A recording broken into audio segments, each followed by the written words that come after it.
I remember back when I was in high school, and just to give you an idea of when I was in high school, those T9 predictive Nokia brick phones, there wasn't no flip. When you wanted to text message somebody, you didn't have no keyboard, so you had to use 2 as A, B, and C, because 1 was too busy to be bothered, and 3 was essentially the next 3 digits in the alphabet. I'm not going to say them all and show you guys how well I know my alphabet right now, but I'll tell you this: you had to like double tap it if you wanted to spell it out and do it the old school natural way. You have to be like 2 to get B. However, this T9 predictive text, you could essentially press the button 2 and say you were spelling the word can. If you double tap 2, it's like, hey, this dude's probably spelling can, or he's a Canadian. One or the other. I mean, either that or his cat is needing to go to a vet. We'll see. We'll figure this out here in a minute. What does he type next? And it would do this, and it was so accurate, it was mind-blowing. If you try to compare that to smartphones now, the percentage, I will be like 3 letters away from completing a word, a common word, not even anything crazy. And this nowadays predictive text is like, we don't even know what to tell you, man. We don't even think what you're trying to say is a word. Now I'm doubting myself. Do I not know how to spell? I'm trying to look it up, and it turns out I was 3 letters away. I was right. I didn't even have to question it. I was just being lazy, and instead of finishing typing the word, I'm sitting here looking at this dumbass predictive text and like, what the hell happened? It's been 15, 20 years since T9 predictive text was a thing. I grew up in church, and I believe in the Bible, and there's a lot of things that the Bible is like, hey, this is not cool. This is not allowed. We don't do this around here, boy. But time travel, I haven't really found that in the Bible yet. I ain't found time travel. I ain't found no commandment saying, hey, thou shalt not travel thyself back in time. And I got to thinking, I know right now we don't have the time traveling, but man, I feel like we're on the brink of something big. I mean, we ain't really invented nothing serious in a while. I mean, it seems like we're all futuristic and stuff, but really we just got smartphones, and that's debatable. That's debatable. I mean, T9 predictive and all. But I will say, if time travel were to become a thing here in the brink, which I feel like it could be, how would that work, So like, what if, you're not supposed to do certain things, but what if you do them and then you travel back in time and then you don't do them?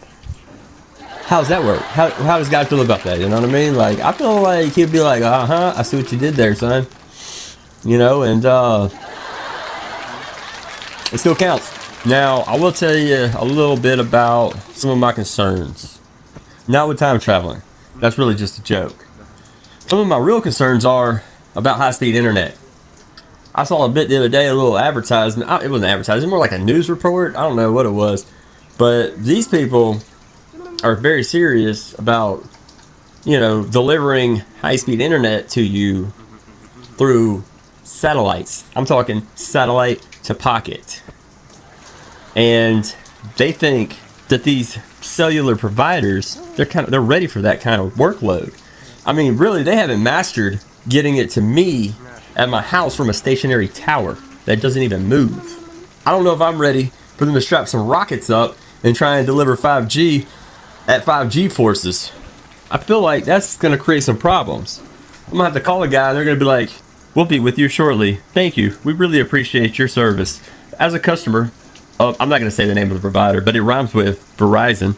And I'm going to tell you what, when they're like, hey, sir, look, we appreciate you doing business with us. And look, we're going to be right there on your case in 24 to 48 hours. But look, man, this thing is coming out of orbit right now, dude. I'm talking about it's supposed to be making contact with the Earth. It's coming out of lower Earth orbit at the moment. Y'all better get somebody up there. I'm just saying. How about we try making the towers lean a little bit before we get started on with all that, before we send them to infinity and beyond? Maybe we try to use that Tesla car they shot up there, and maybe we can like experiment with like doing XM radio or something off of it. Like, this is getting a little bit, you really got to respect a business owner whose model is like, hey, we've got situations where there's just overcrowding of the towers in areas. There's just not enough data, but there's so many people that want the data and there's not enough coverage available. You got to respect the guy that's like, hey, we see that. Fuck it. Let's make something completely different. You got to respect it because look, like, I don't know what a satellite costs. The early estimates that I'm seeing are like 21 to 31 billion dollars. 6 million people might have smartphones. That's what his claim was. Hey, 6 million smartphones, man. That's a lot of business. No, sir. That's not the business. That's not the market that you're targeting there. Okay? Some of them 6 million people are people like me. All right? I'm not against using my hotspot from my phone as my family's home internet. My kids be like, Mom, how come every time Daddy leave, we don't got no more internet? Well, kids, your dad's a cheapskate. And I didn't marry good, but we're thinking about pawning my wedding ring again, and maybe we can get one of them real internet boxes like the other people that got them satellites following them around. Because you know, rich people, they just want that data and cigars. We'll smoke cigars and pay $2,000 a month for some internet to follow me around by satellite. Hope it don't shoot my dick off when my phone's in my pocket. My wife said it ain't even possible. It'd be like hitting a needle in a haystack.